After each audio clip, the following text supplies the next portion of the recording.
Two Cents Return presents The Beautiful Game, Episode 1, The History of the Sport.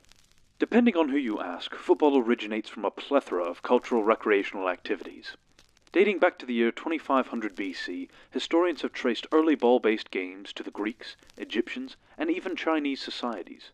The ancient Romans even had a game called harpaestum, which awarded teams for maintaining possession of the ball for as long as possible.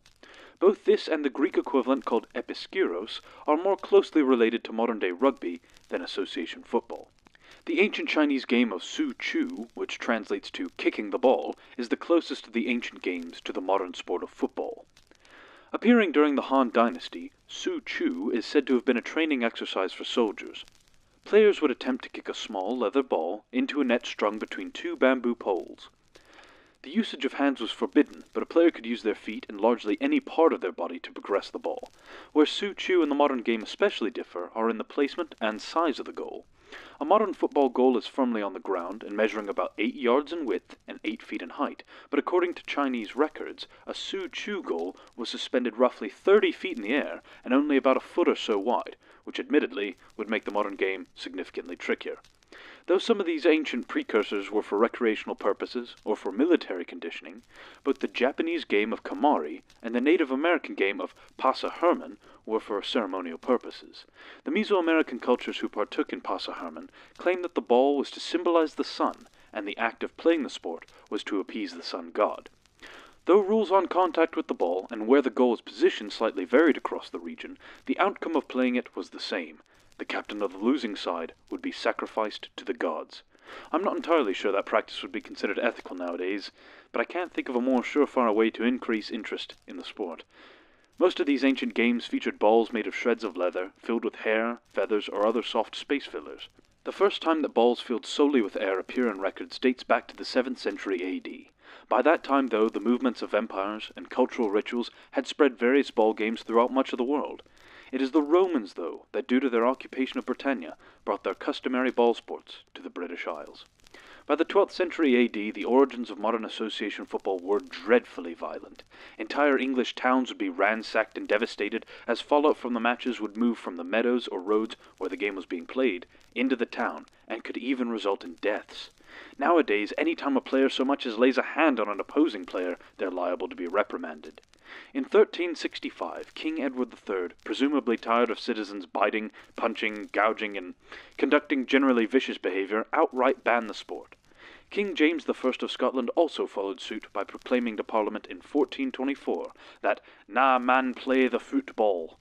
By the 17th century, though, the sport had resurfaced in the streets of London. In 1835 the sport was banned again, but to little avail, as it had already taken root in English public schools.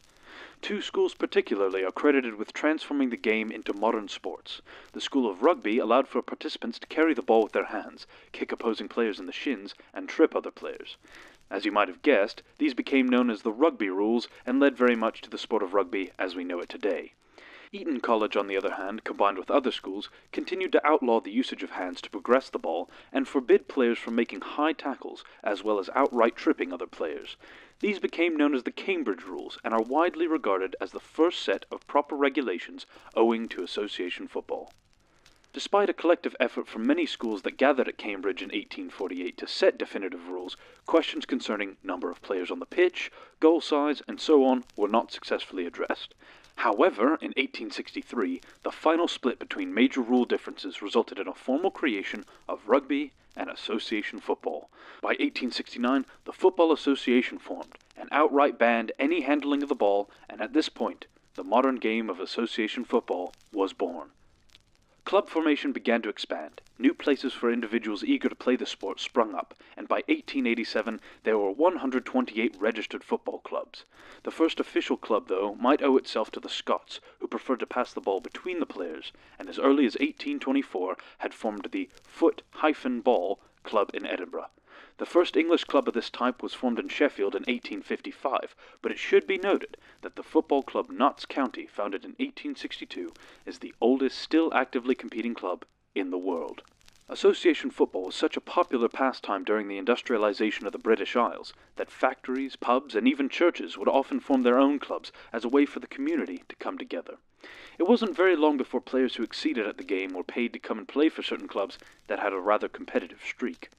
With the advent of players being paid to play association football, venues began to charge spectators for attendance to matches in order to generate club revenue.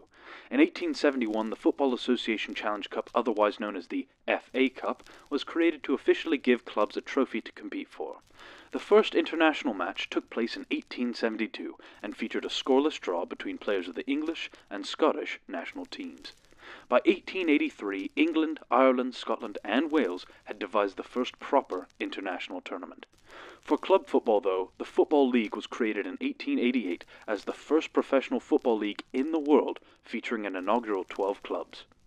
Despite the challenges to the rights of suffragettes, by the late 19th century, women began to participate in football matches as well. With the phenomenal success of the sport, it wasn't long before professional association football found its way to other parts of the globe. The Fédération Internationale de Football Association, or as we know it today, FIFA, was founded in 1904 as a collaborative effort by representatives from France, Belgium, Denmark, the Netherlands, Spain, Sweden, and Switzerland.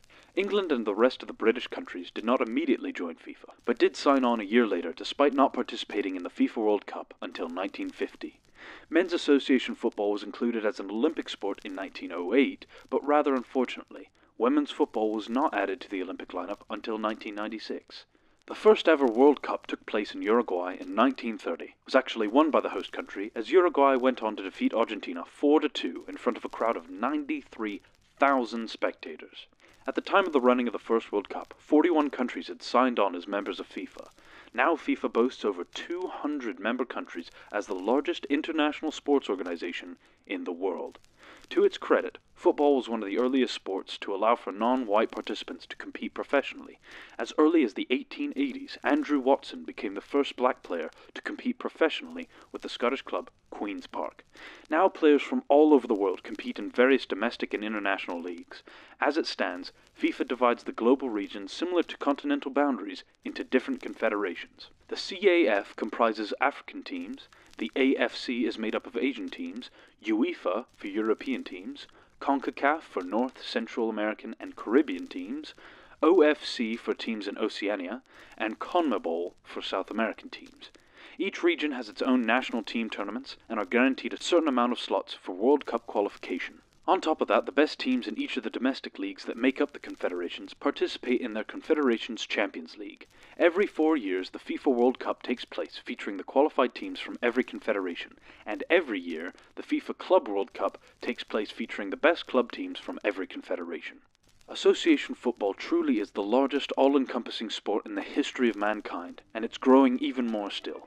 On the next episode of The Beautiful Game, I'll break down the history of association football in America, and I think you'll be surprised to find that soccer isn't so new to Americans as you might think.